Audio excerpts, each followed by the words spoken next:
Hoje, 20 de novembro, é Dia da Consciência Negra. Este é um dia que todos, brasileiros e brasileiras, têm de celebrar, independentemente de raça e cor, porque este é um dia que define o nosso país, define o que somos e o que podemos ser. Nunca me esqueço da viagem que fiz em abril de 2005 à ilha de Gorée, na costa do Senegal. Um dos locais de onde africanos escravizados eram embarcados à força para as Américas. Lembro-me da comoção que senti ao entrar nas celas onde homens, mulheres e crianças eram mantidos presos até serem embarcados nos navios negreiros. Não consegui conter a emoção na porta do Nunca Mais. Quem passava por aquela porta era lançado nos porões dos navios rumo às Américas. Nunca mais voltaria à África. Perdia definitivamente sua terra, sua família e sua liberdade. Minha emoção foi tanta que, em nome do povo brasileiro, pedi desculpas à África e os africanos pela escravidão. No Benin, dizem que os escravos, antes de embarcar, eram obrigados a dar 7 voltas em torno da árvore do esquecimento para renunciar à sua identidade e à sua história. A escravidão começava assim, pelo esquecimento forçado da condição humana. E o racismo se mantém, em grande parte, pelo esquecimento do processo que nos formou como país. É por isso, minhas amigas e meus amigos, que este Dia Nacional da Consciência Negra é tão importante. Instituído na data da morte de Zumbi, herói da luta contra a opressão dos colonizadores em Palmares, este dia lembra o que não pode ser esquecido. A data de hoje recorda a terrível realidade da escravidão, mas lembra também o exemplo da luta gloriosa do povo negro por sua libertação. Rememora as noites angustiantes dos navios negreiros, mas lembra também o amanhecer corajoso de Zumbi Dandara em Palmares. Esse dia nos faz também lembrar que o fim da escravidão, longe de representar a libertação do povo negro, deu início a um longo processo de discriminação e exclusão, que está na raiz das desigualdades sociais e raciais do Brasil de hoje. Mas esse dia lembra, sobretudo, a incrível resistência do povo negro contra a escravidão e o racismo. Ele homenageia os esquecidos heróis e heroínas da revolta dos Malês, da revolta do Engenho de Santana, da revolta das Carrancas,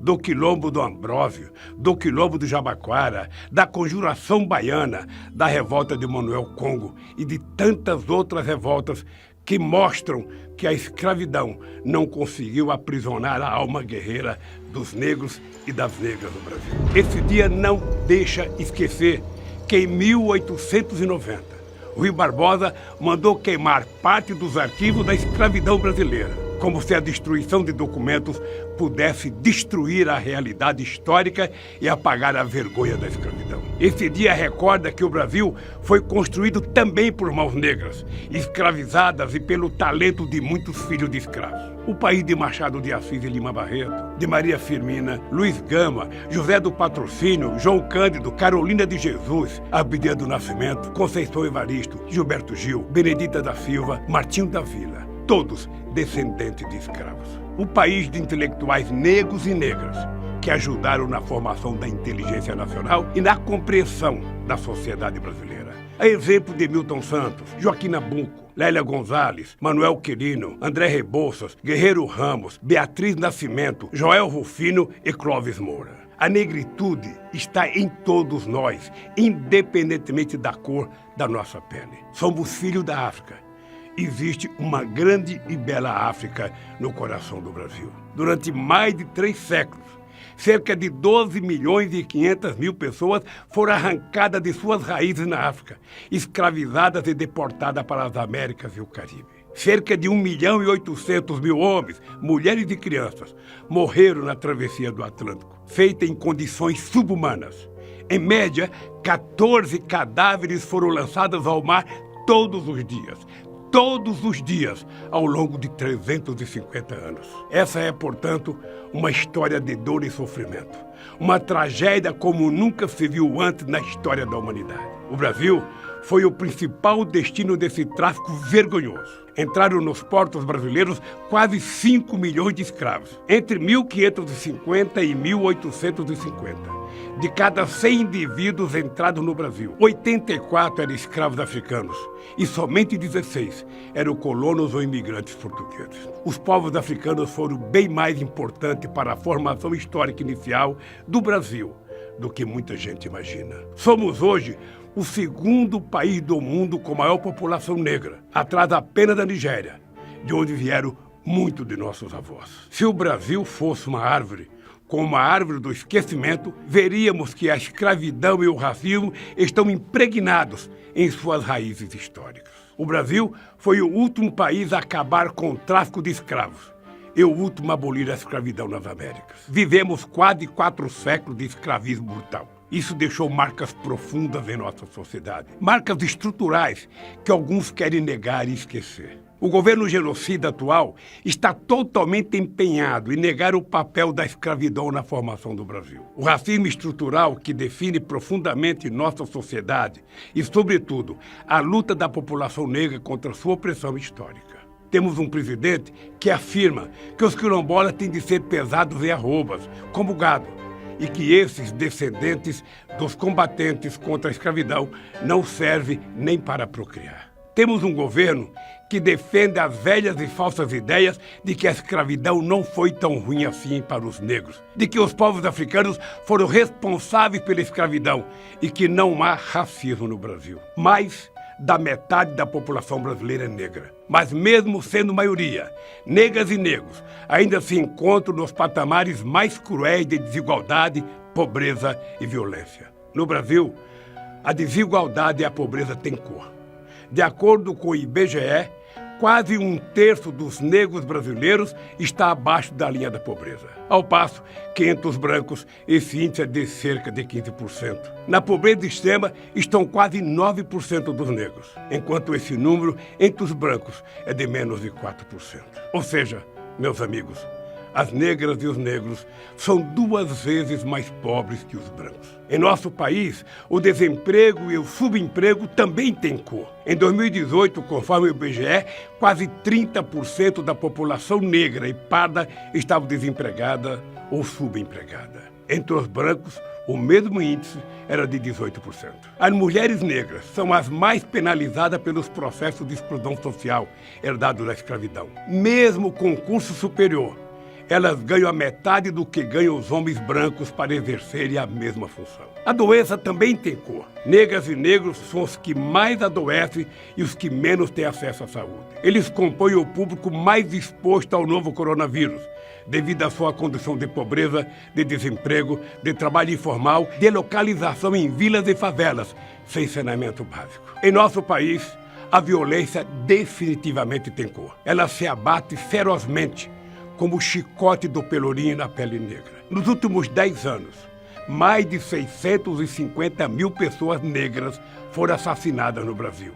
E os negros são quase 80% dos mortos pela polícia. No Brasil, os negros, principalmente os jovens, são vítimas de um genocídio. Um jovem negro corre 3 vezes mais risco de ser assassinado que um jovem branco. Além disso, de cada 3 presos, 2 são negros.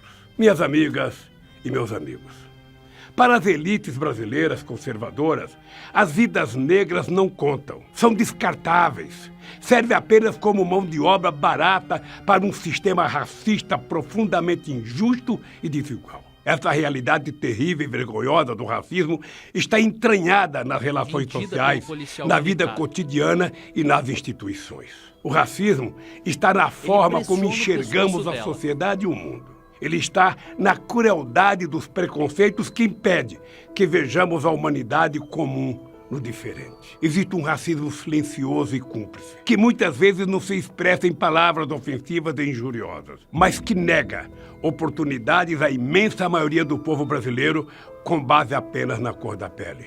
Este é, portanto, um racismo corrosivo, que destrói o nosso futuro, porque impede que milhões e milhões de brasileiros realizem plenamente as suas vocações e talentos. Por isso, O racismo desumaniza a todos nós. Por isso precisamos combatê-lo juntos. Esta é uma tarefa de todos e de todas que acreditam e lutam pela democracia e pela justiça social, e não somente dos negros e das negras.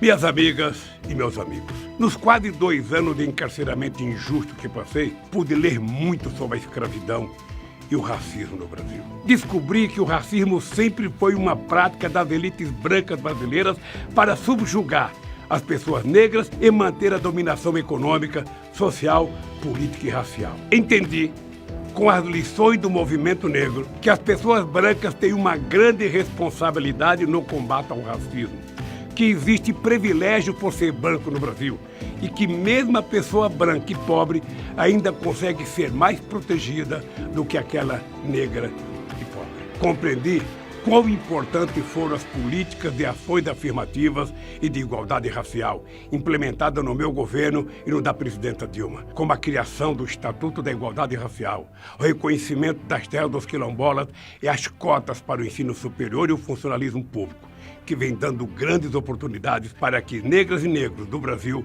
mostrem sua competência. Mas hoje tenho a certeza de que é necessário fazer muito mais. Se quisermos ter um futuro de justiça e democracia, precisamos combater e superar o racismo. Não basta não ser racistas, precisamos urgentemente ser antirracistas, sem igualdade étnica e racial. Assim como sem igualdade de gêneros, não há democracia de verdade, não há cidadania efetiva e não haverá desenvolvimento. Com racismo, não há sequer soberania. Um Brasil racista será sempre pobre, injusto, pequeno e frágil. Portanto, para se reconstruir e transformar o Brasil como desejamos, precisamos de uma democracia que se assuma antirracista. Em nome da vida de todas e de todos, precisamos superar o racismo. Esse Dia Nacional da Consciência Negra serve também para nos lembrar que os negros, na verdade, jamais foram subjugados pela escravidão. Que o povo negro não é o que a escravidão e o racismo fazem dele. Que ele é muito maior e mais forte do que isso, que as elites deste país tentaram lhes impor ao longo dos séculos. O grande Nelson Mandela escreveu: ninguém nasce odiando outra pessoa pela cor da sua pele, por sua origem ou ainda por sua religião. Para odiar, as pessoas precisam aprender. E se pode aprender a odiar, elas podem aprender a amar. O racismo é filho do ódio e da intolerância. É também filho do medo ao diferente e do desejo de manter antigos privilégios. Ele vem de um mundo atrasado, triste e sombrio. Mas se, como disse Mandela, ensinarmos as pessoas a amar, construiremos todos juntos um novo mundo democrático, igualitário e bem mais feliz. Um mundo sem racismo e ódio. Um mundo com a coragem de Zumbi e Dandara, pois o ódio é covarde e o amor é valente. Um mundo luminoso de vida para o Brasil. Este mundo, minha gente, é possível. Ele não só é possível, este é o mundo necessário para que todos sejam livres, para que todos sejamos humanos. É o mundo de que todos, negros e brancos, precisamos para viver.